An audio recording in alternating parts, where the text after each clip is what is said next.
Bismillahirrahmanirrahim. Assalamualaikum. Welcome to Home Biology. Class 12 Biology da chapter number 23 de chromosome په باره کې موږ شروع کړی وو. نن موږ د chromosome چې کوم main types دي هغه بالکل اسانه ټاپک دی هغه وکړو. د chromosome په قسمونو کې د ټولو نه اولنې قسم چې دی هغه ته موږ وایو metacentric یا ساده. څه ته وایو؟ metacentric chromosome. Metacentric یو څه چیز دی. Chromosomes have equal arms.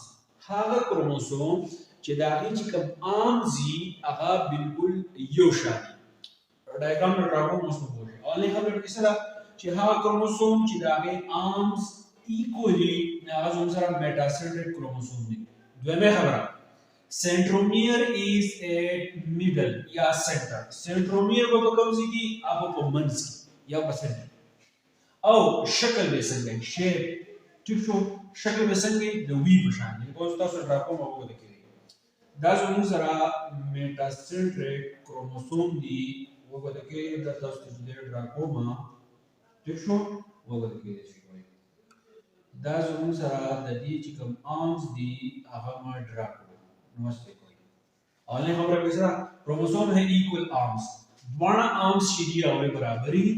centromere is at middle او کم centromere چې دی هغه په منځ کې هغه کوم څه کې او په منځ کې او appears like we او شکل به د څه په شان دی شکل به چې we چې تو دا ګورئ چې وایي چې دا چا we ډرا کړی. نو داسې قسم کروموسوم ته موږ metacentric chromosome چې دی هغه وایي. دویمه قسم زموږ سره دی sub metacentric یا sub metacentric chromosomes. په دې کې څه وکړي چې centromere is located near the midpoint.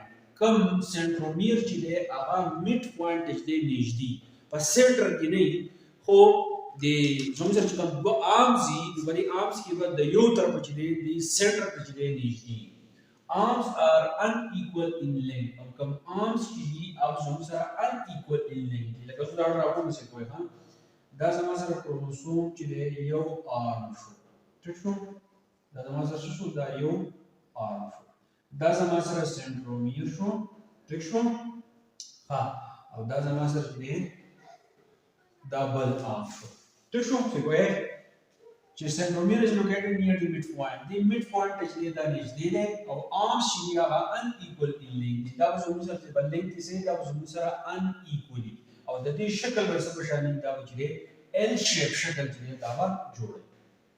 درېمه زموږ سره telocentric chromosome. وګورئ کې دا به څنګه centromere is located at one end. په یو end باندې دا centromere چې هغه به موجود دی. لکه څنګه چې کوی دا چې د کروموسوم چې دا وباسه ټیک شو نو په دې یو end باندې چې دا موجود دی بس خبره ختمه at one end یا دا کوم سنټرومیر چې دا بیا سم سره په دې end باندې موجود دی یا په دې end باندې چې هغه موجود دی نو دغه د موږ telocentric chromosome چې دا وایو او appears rod shape. د دې شکل رسمه بشاني د دې شکل چې هغه rod shape چې هغه دی ټیک شو ښه acrocentric chromosome کې چې چې وکړي centromere is located near the one end of chromosome.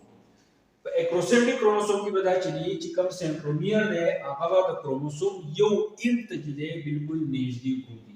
لکه څنګه کوي دا چې دی تاسو راکوم ټیک شو اوس څه کوي اوس دا دی end ته چې دی نږدې دی که فرض کړئ چې تاسو نه راکوئ تاسو ته نږدې راکولای شي او دا څنګه سره دا centromere دی.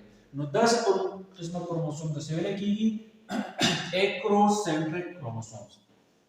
نو دا څلور قسمونه د کروموسوم زه امید کوم چې تاسو پوه شئ ټاپک چې آسان دی شارټ کوېسچن کې ډېر ډېر چانس چې دی هغه ډېر دي ان شاء الله مې لا وشو بل لیکچر سره ثانک یو ډېر